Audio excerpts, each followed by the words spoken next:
2 of Joseph, Life of Joseph. If you were with us last week, we started this brand new series, walking through the life of a man by the name of Joseph. So here's what I want to do. I want to go ahead and jump in week 2 of Joseph.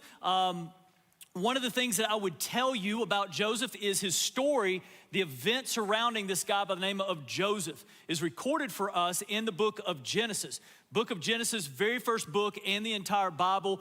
That book, in the book of Genesis, we're given the accounts and the events of creation. We're given the accounts and the events of Adam and Eve, of Noah, Tower of Babel, Abraham, and many, many more. Just kind of as an interesting tidbit, in fact, there's actually more in sheer volume. There's actually more real estate given to us about the life and the story and the events surrounding this guy named Joseph than any other person or event in the entire book of Genesis. So what that tells us is we can actually glean a lot from studying this guy's life. Now, here's a big question, overarching question. Anytime we go Old Testament, and Old Testament is the first part of your Bible, anytime we look at the lives and the events of men and women and certain settings and situations in the Old Testament, they're given to us for one of two reasons. Number one, they're given to us for present day instruction. So we can take some things that the Bible teaches us from thousands of years ago and apply it to August 2025 and still walk in the way and the words and the will of God. So they're usually given to us for present day instruction, or they're given to us for a future hope. So in other words, the things that these men and women in the Old Testament, maybe thousands of years ago, were looking ahead at, we can also gain that same future hope and for us to look forward to as well. Here's the thing about the life of Joseph. In the life of Joseph, as we're gonna discover, is we're gonna learn present day instruction and glean future hope as well. Present day instruction and future hope. Now, here's one of the things that we're gonna come up on in the life of Joseph, and maybe you can relate to this. A lot of times when we look through the life of this man by the name of Joseph, there's an element that is always gonna be present in this guy's life. And it's an element that I would guarantee, whether you're in the room or whether you're online with us, that we're all very well acquainted with, yet I've never met anybody that is a fan of. So we all know this element very well, we just don't like it. Here's the element. If you're taking notes with us, here's where I would encourage you to write out to the side of your notes. It is the element of pain. It's the element of pain. The life of Joseph is going to be characterized in many ways. There's gonna be an element of pain that runs all throughout the life of Joseph. Now, many of us, we come in here this morning, or you may be with us online, and we're going through different types of pain as well. And in that way, we have a lot in common with Joseph. You see, as we're gonna see Joseph's story unfold, we're gonna resonate with some of that pain that he experienced. You may be here with us this morning and you have the pain and the hurts and the scars and maybe still the open wounds of the betrayal of a close friend or maybe even a spouse. You may have the pain or the hurts or the scars or even the open wounds of maybe the deception of maybe a business partner, a former business partner. Maybe you come in here as a parent or a grandparent and you have the wounds and the scars of the pain of going through watching your child or watching maybe a grandchild turn their back on God and go in the opposite direction of godly ways. So when we come to this element of pain, that's something that we all resonate with. And here's something that's so important for us to hold on to about pain. Is a lot of times we think that the more pain we go through, and maybe it's just me, and I'm not gonna ask that you raise your hand, but I would guess that there's many, if not most of us, that are like this. We feel like life sometimes just hits us one after the other, and it tempts us to stop praying, to stop caring, to stop loving nearly as much. And we get hit so much and repeatedly by these moments of pain in our lives that we think that we're about to break in half. So it's just easy. The temptation is just easier to just kind of give up caring as much or praying as much, because if we gave up caring or praying as much, we feel that there would be some release in the tension that threatens to break us, which actually brings us to the big idea of this series. If you're taking notes with us, we introduced this last week. Here it is. What can easily break you, God turns into breakthrough. What can easily break you, God turns into breakthrough. So here's what we're gonna learn about the life of Joseph. Joseph is not some story in the Bible about a man that had everything going for him and everything worked out because he prayed continually to God and he always went to church and always made the right decisions and everything just turned out rosy for him. He went through a lot of pain, but he did not go through the pain alone. And I guarantee you that there were moments in the life of Joseph that he was just on the verge of feeling like he was about to break in two. And God had to continually remind him, Joseph, listen, you're right on the verge of breakthrough. Hold on, hold on. And that's God's message to us this morning is hold on, especially when times get tough and really, really tough, really unfair, and we experience the maximum amount of pain in our lives. Here's what I want to encourage you to do. If you have a Bible with you, find Genesis chapter 37.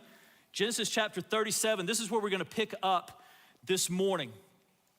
Genesis chapter 37. And as you're making your way there, Genesis 37, let me kind of give you a little bit of background that's gonna make sure that we're all on the same page with the life of Joseph. Joseph, this guy Joseph that we're about to read about, he is in the line and lineage, he's in the family, the genealogy of Abraham, Isaac, and Jacob. Jacob, we talked about last week. If you weren't able to be here with us last week, I'd highly encourage you. You can go back through the Riverbend Church app or our YouTube channel or wherever you listen to podcasts and catch up on just how dysfunctional Jacob was and how dysfunctional Jacob's family was. And we're gonna actually see that playing out further on into this morning. But later on, we're able to see where God changes Jacob's name to Israel. So that's where we get the title and the name of Israel. It's actually Jacob's name change. And what we're gonna see in just a moment, Genesis 37, is the Bible's actually gonna use Jacob and Israel both in the same passage interchangeably. It's talking about the same guy. But just kind of summarize where we left off last week and where we're gonna get to this morning. Something that you need to know about Jacob. Jacob flees his brother Esau, flees his dad's house, Isaac, and then meets a woman by the name of Rachel. Falls madly in love with Rachel, meets the dad, tells Rachel's dad, hey, I'm thinking about proposing to your daughter. What do you think? And then the dad, his name is Laban. Laban goes, hey, it's good with me as long as you work for me for 7 years. And then at the end of 7 years, we'll throw you a wedding. And Jacob must have really loved this woman, Rachel, so he said, okay, absolutely gonna do it. Get to the wedding day, finds out that Laban, his future father-in-law, tricks him into marrying the older sister, Leah. So he gets to the wedding, finds out that it's Leah that he marries, not Rachel. So really, really, really messed up family dynamic. Basically, Jacob goes up to his father-in-law and goes, hey, you tricked me. And he goes, hey, yeah, oops, that's on me. If you really love my daughter Rachel, you got to work for me for another 7 years.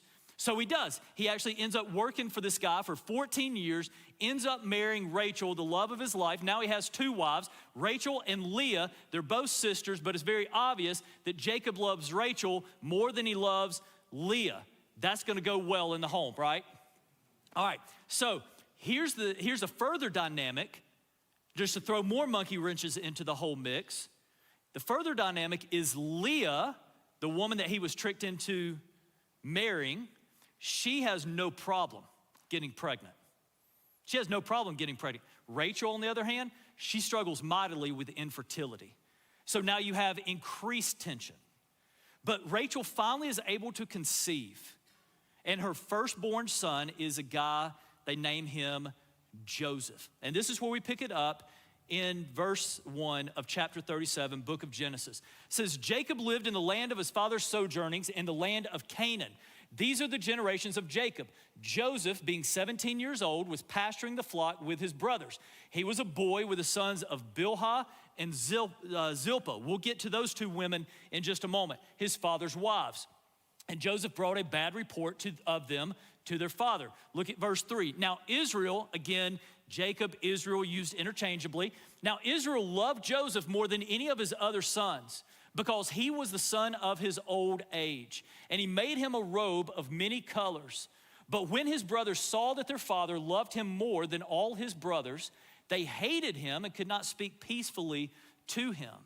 So just kind of lay of the land is Jacob's gonna have 12 sons. So if you grew up in church and you know anything about like the Jewish religion, you know that you have the 12 sons or 12 tribes of Israel. These 12 tribes are going to be named after the 12 sons of Jacob, or the 12 sons of Israel. Joseph is going to be number 11 in that mix. It's going to get all mixed up and convoluted later on in history, but this is how it all starts. So here's what we got going on. Is we got Jacob loving Rachel more than his first wife Leah, and then he is so proud of the first son that she's able to bear, able to give birth to, Joseph, so he favors Joseph. All the other brothers know it, and they hate him for it. Now, let me go ahead and summarize a little bit, a good block. If you stick with us in Genesis 37 from verse 5 all the way to verse 22, here's basically what happens. Is Joseph has two dreams. Joseph has two dreams that he tells his parents and he tells his brothers, you know, the ones that are jealous of him and hate him. Dream number one is they're out in the field and they're harvesting bundles of wheat.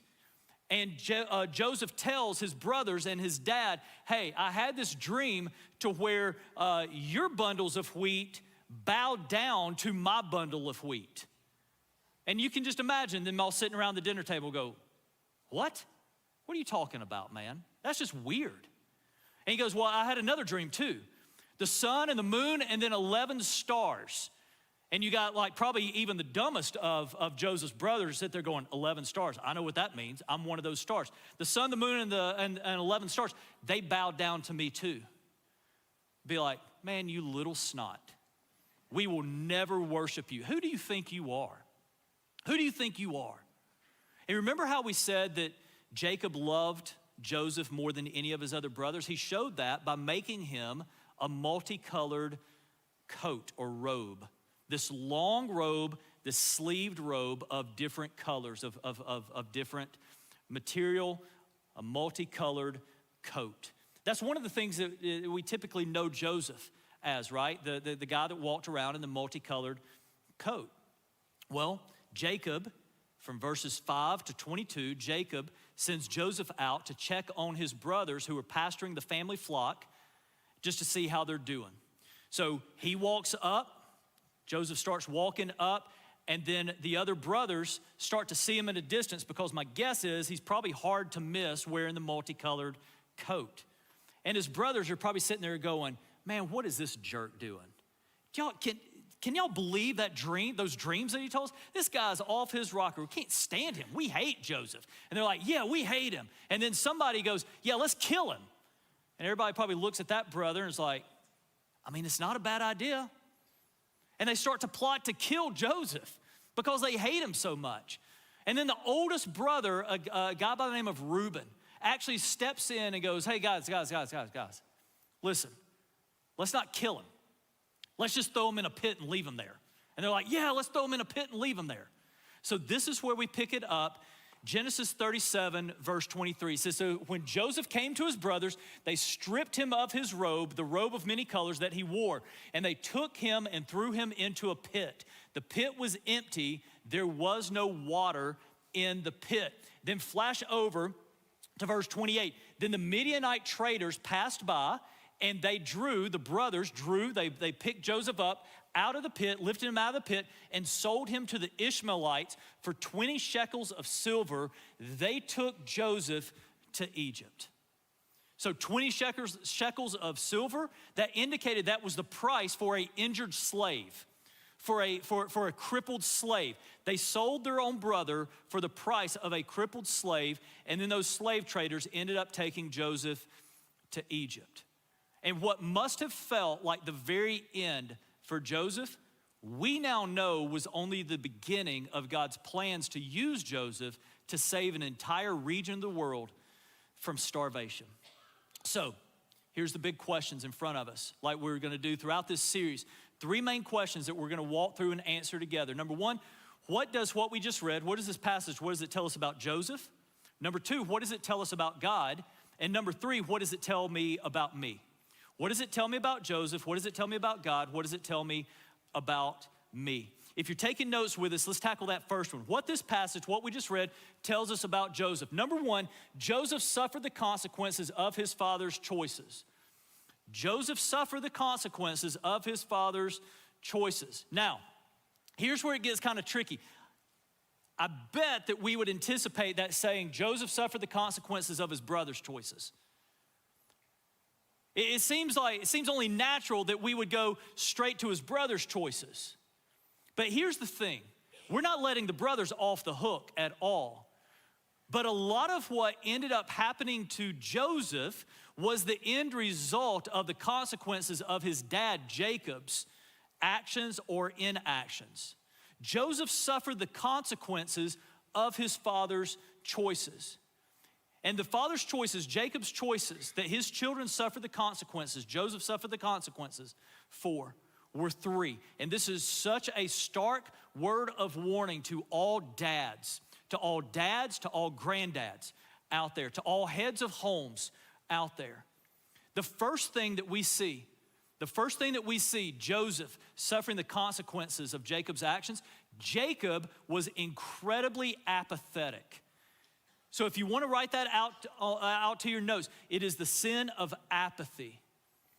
Jacob was incredibly apathetic. And here's what we mean by that, is you can read throughout Scripture, you can read throughout the account of Jacob's life, and Jacob did nothing to quell or to ease the tension between his wife Leah and her sister Rachel. Jacob did nothing when his daughter Dinah was assaulted by a man by the name of Hamor. Jacob did nothing when 2 of his sons, Simeon and Levi, to avenge the assault on their sister, slaughtered Hamor and every male in the city that Hamor lived in. He did nothing. Jacob did nothing when his oldest son Reuben slept with one of his wives, with one of Jacob's wives. He did nothing. So Jacob's apathy led a lot to the attitudes of his sons, and Joseph was the one that took the brunt. It's not just Jacob's apathy, it was also Jacob's sexual immorality. It was Jacob's sexual immorality.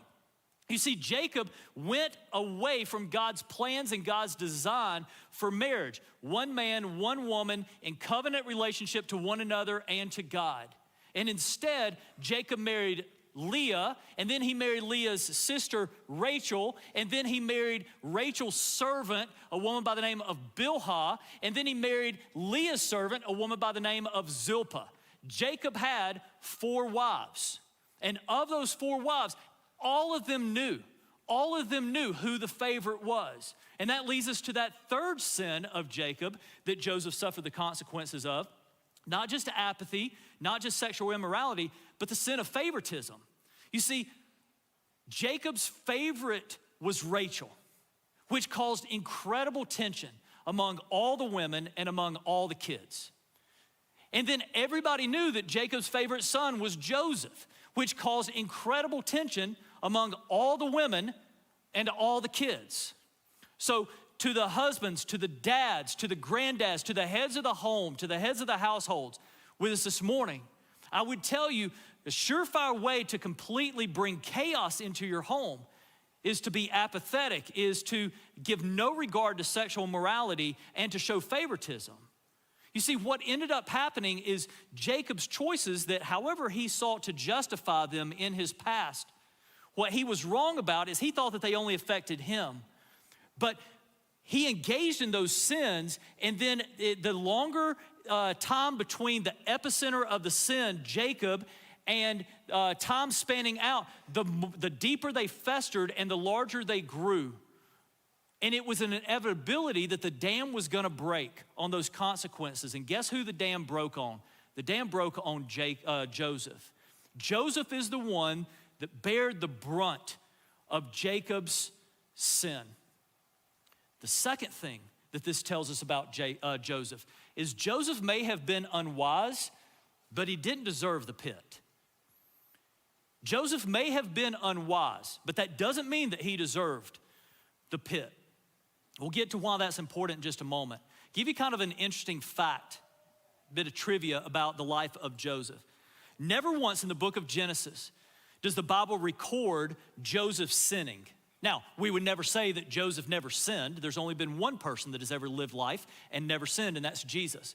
But the Bible never records Joseph explicitly sinning. However, we do have some space to question some of the decisions that he made, the wisdom of some of the decisions that he made. Here's what I mean by that. We're not really sure how, as a 17-year-old or 17 and above, how Joseph thought that it was actually gonna go, sitting around with a family going, hey, guys, I got something. I had 2 dreams. Dream number 1, bundles of wheat, y'all's bundle bowed down to my bundle. So can you pass the bread? He knew that they hated him. Or, hey, you like that? I had another dream. Sun, moon, 11 stars, all bowed down to me. And it even says in Genesis 37, Jacob, the dad, says, hey, Joseph, do you mean to tell us that you think that we're gonna bow down to you and worship you? So we're not really sure how Joseph thought that that was gonna go. In hindsight, probably not a very wise decision. Also, it wasn't Joseph's fault that Jacob made for him and gave him a coat of many colors. But we do have space to question the wisdom of Joseph walking around wearing the coat of many colors. You see, the coat of many colors symbolized, it was a very literal and very present reminder of their dad's favoritism towards him.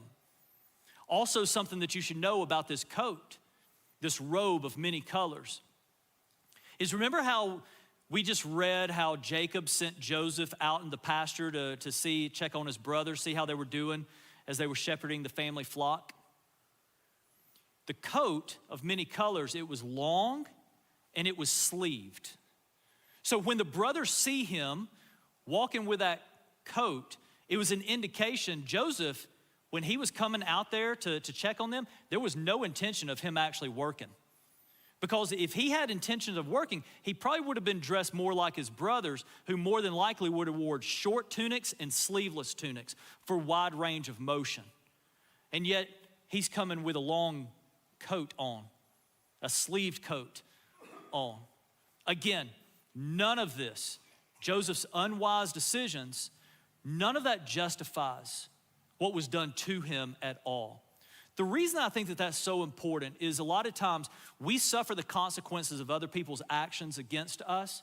And we inevitably, and I think even naturally, we start to wonder and we start to take a step back and go, okay, what could I have changed? Like, was I at fault here? Was I at blame? Did I commit a sin that what happened to me was a consequence? And sometimes the answer to that is no.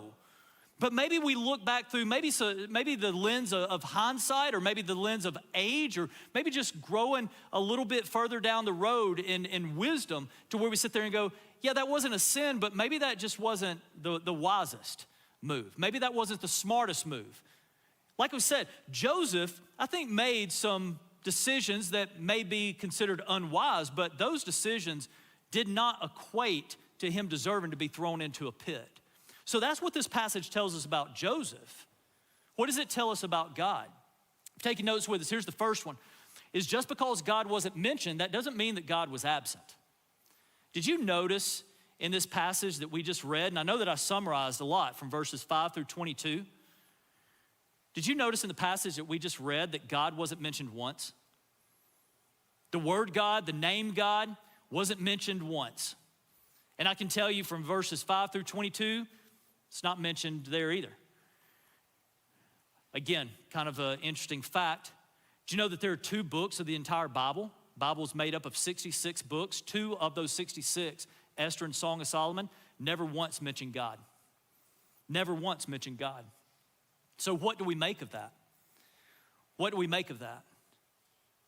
Well, for starters, is we can never assume that just because God isn't mentioned, that doesn't mean that he is not present. Never assume just because God isn't mentioned, that doesn't mean that God's not present. Second thing that we should hold on to is just because we cannot explicitly see God at work does not mean that God is not in action. Because that's important for us to hold on to for the second thing that this passage tells us about God. Check this out. Is God used the pit as a key step to get Joseph to the palace.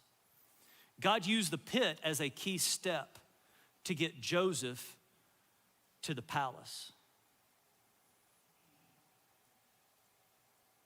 We never see God explicitly mentioned, yet we see God's plan unfolding all throughout this account of Joseph. We see his plan unfolding all throughout the life and the account of Joseph. Like we said before, when Joseph is thrown to the bottom of a pit, he is probably thinking that's the end for him. But we now know that that was only the beginning of God's journey for him to use him to be second in command of all of Egypt in order to save an entire region of the world from starvation. I find it pretty interesting to think back and wonder, like, if we were able to go back in time to right after Joseph was thrown into the pit, or let's give it a few hours. Remember the passage, remember that phrase where it says there was no water in the pit?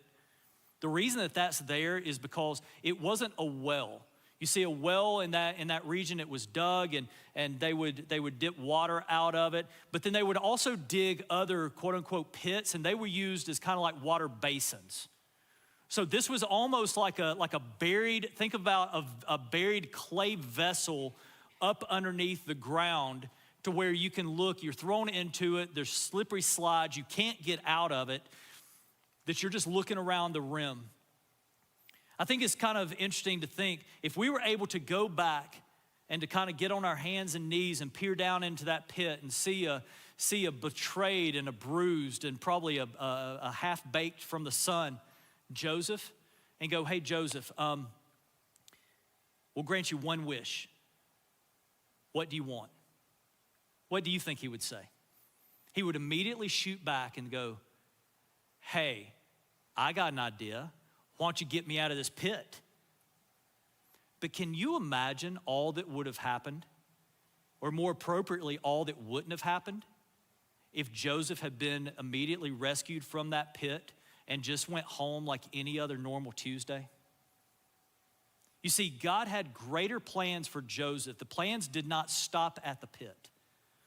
God used the pit. God used abhorrent things like the betrayal of his brothers, abhorrent things like the slave trade to get Joseph to where he created Joseph to be, and that was for the palace. You see, God used the pit. In his holiness, God never justified or excused the sin, but in his sovereignty, he worked all things together for the good. And isn't that such an incredible reminder that when we don't know what God may be doing in any moment, we feel like we're in a pit in our lives, that God's ways are always better than our ways. God's ways are always better than our ways. You see, God's plan for Joseph was to get to the palace. The vehicle in which he got Joseph from where he was to the palace was the pit. It's very interesting. God's ultimate plan for Joseph was a palace in Egypt, but he had to first be taken out of a pit in Canaan. God was always in control. God still is always in control. So what does this tell me about me? What does this tell me about me? First of all, if you're taking notes with us, I am affected by the sinful decisions and choices of other people. I am affected by the sinful decisions and the choices of other people. My guess is, whether you're in the room or with us online, that is not breaking news. You're not just writing that down and going, it all makes sense now.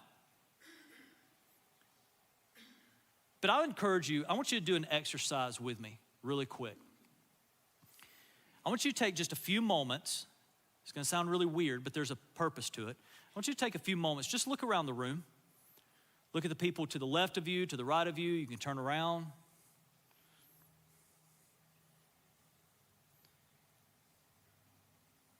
Did you know that every single person, yourself included, has been devastatingly affected by the sinful choices and decisions of others?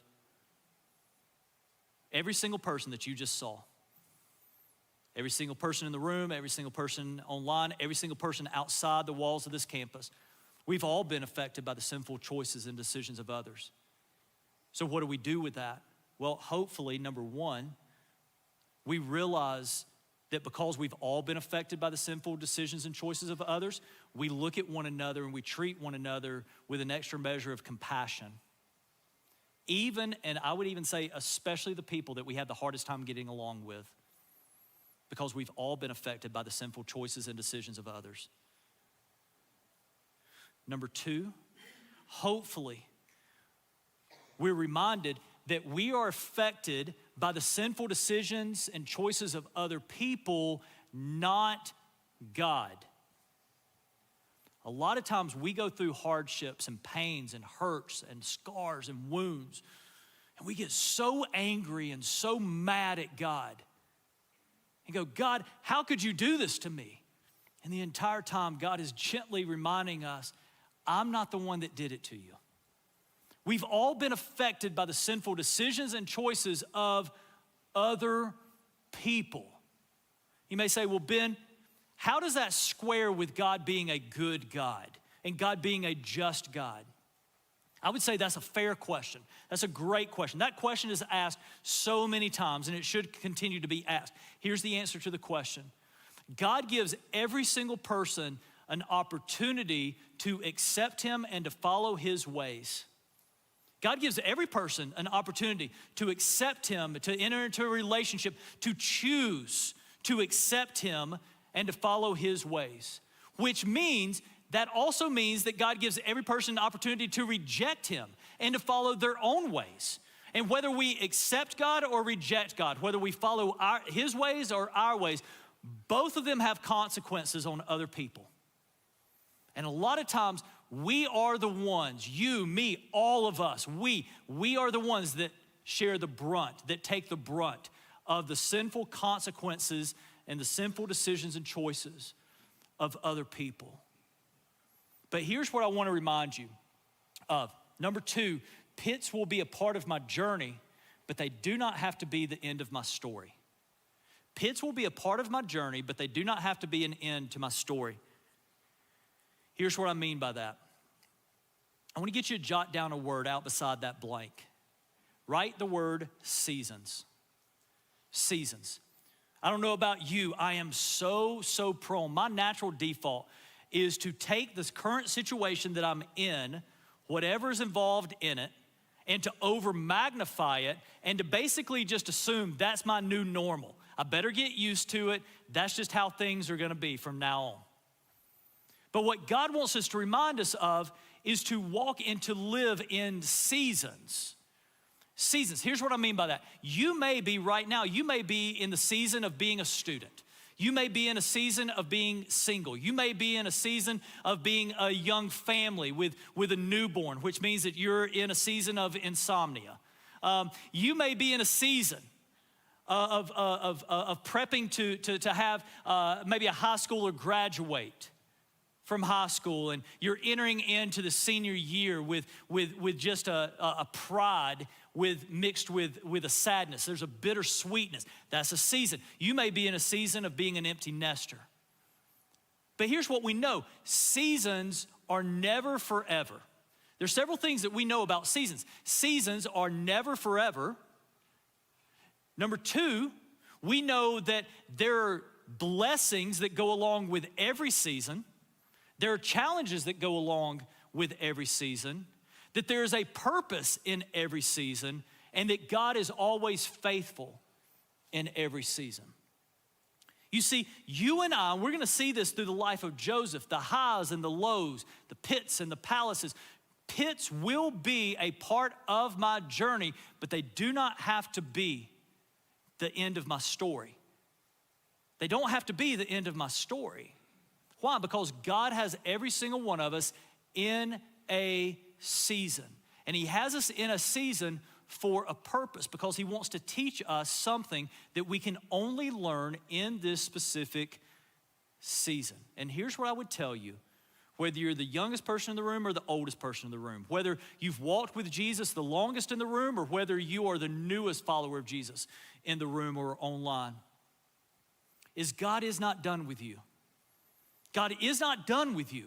You are in a season, but that season is never forever. So here's what I want to do, and just trying to guide us as we turn and pivot towards closing out this morning. I want to guide us in walking through 3 key questions to help us guide us to figure out what is the purpose that God has for me? What is the word that God has for me in this season that I find myself in right now? Here's the first question. Specifically, how has my life been affected by the sinful decisions and choices of other people? Specifically, how has my life been affected by the sinful decisions and choices of other people? Just name it. Like, be very, very open and very, very honest. You know, I think that there's this notion out there that the sinful decisions and the choices, they bring with us, or they cause us to carry around baggage, right? And there's this notion that when we come to church, we should leave all our baggage in our car. Don't walk into the room carrying any baggage. And here's what I would tell you.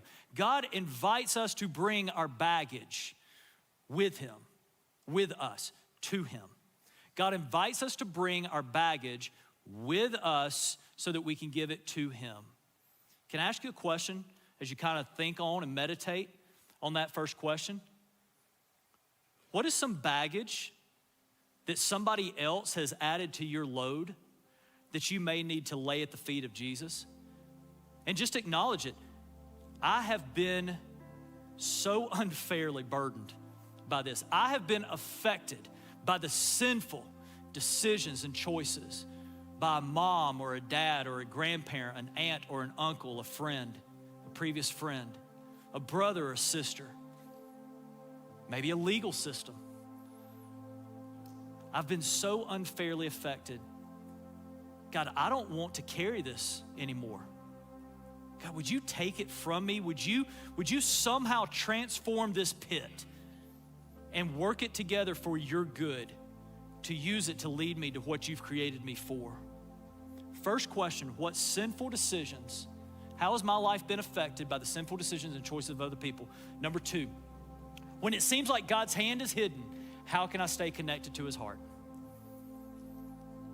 In a room this size, I would guarantee one of 2 things. Either number 1, you came in here and you can closely trace the hand of God in your life throughout this past season. And if we gave the opportunity and you were able to get over any type of stage fright, you could stand up here and you could say, listen, this is how God has worked in my life. I'm not perfect, but I'm far better now than who I used to be. All because of Jesus. All because of Jesus in me. And I'm able to see his hand. His hand has guided my thoughts. His hand has guided my attitude. His hand has guided my decisions and my choices. His hand, I see his hand all over my kids, all over my grandkids. There's a group that you can clearly see his hand, and then there's another group that's like, I can't really see his hand at work right now. Ben, when you mentioned that God was not mentioned in Genesis 37, but that doesn't mean that he wasn't there. Just because he wasn't mentioned doesn't mean that he was absent. I resonate with that. I don't know about you, but a lot of times when I get through seasons and I go through seasons to where I can't quite see the hand of God at work. And listen, just because I'm a pastor doesn't mean that I'm immune from that. I can't give up seeking the heart of God. So what do you need to place in your life? When it seems like God's hand is hidden, how can I stay connected to his heart? Listen, when it seems like God's hand is hidden from you, now's the time that you lean further and deeper into reading his word, and further and deeper in prayer, and further and deeper into small group, into community, into Bible-based community. So if I sense that God's hand is hidden from me, what do I need to do to stay connected to his heart? Third question, in what ways could God be using a pit in my life for my good? I don't think there's any good reason to sugarcoat the pits. So for example, going back in the life of Joseph, I mean, it's not like Joseph was expected to look around the basin that he was thrown into and go, you know, on the good side, this is some fine craftsmanship.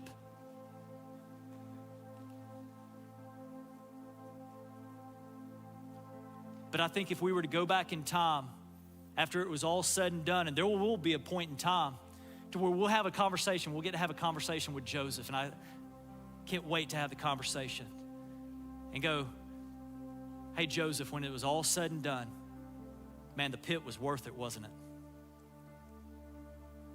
And I think he would be the first to tell us, God used the pit to get me to the palace. Listen, it doesn't take any measure of wisdom or discernment or godliness to identify the bad things about the pit. What does take a lot of wisdom and faith and discernment is to go, hey, God, I'm just gonna dream a little bit here. Could you be using this time or this situation or this season that we're in right now as a vehicle to get me to where you need me to go, that you need me to be? So God, I don't like the pit, but I acknowledge that I'm in the pit and you're in the pit with me. So do whatever you want to do in and through me to get me to wherever you need me to go through this pit. So here's what we're gonna do. I wanna pray over us, and after I pray, we'll stand. We're just gonna open up this front. If there's anything that you need to come down and just pray about, maybe it's unleashing a burden that has been placed on you. Maybe it's a heart cry out to God. God, I can't see your hand, but I still wanna be connected to your heart. Maybe it's you coming down with maybe a husband or a wife, maybe your kids, maybe a friend that knows the pit that you're in and go, hey, would you come down and pray with me? That God may open my mind and open my eyes to the ways in which he can use the pit to get me to where he needs me to be. So this time is gonna be yours for you to take advantage of and spend some time with God. So let's pray together. We'll stand, we'll sing, we'll come pray together. God, we thank you, we love you for who you are. God, we love you for the fact that even though there are so many things, and we would even say most things, that make no sense to us, God, that your ways are better than our ways. God, there are some things that you have in store for us that if you were to tell them to us now, we would never believe you. God, just like Joseph, a 17-year-old that's thrown into a pit, God, he would never believe that he would end up being second command of the world's most prominent empire in that day and age of history. But God, that's what you had for him. God, a pit was a part of his journey, but it was not the rest of his story. God, I pray that through this time together this morning, God, that you would provide freedom and release from undue burdens that we carry. God, that you would bring clarity in our lives of how we can stay connected to your heart. God, that you would bring that hunger and thirst to stay connected to your heart even when we can't see your hand. And God, that you would allow us to surrender what may make sense to us and to dream God-sized dreams of how you may use the pit for our good. God, we thank you for this time that you allow us just to spend time with you. God, I pray that we would take advantage of it, and it's in Jesus' name we pray. Amen. We're gonna ask that you stand, sing with us, come pray with us, church.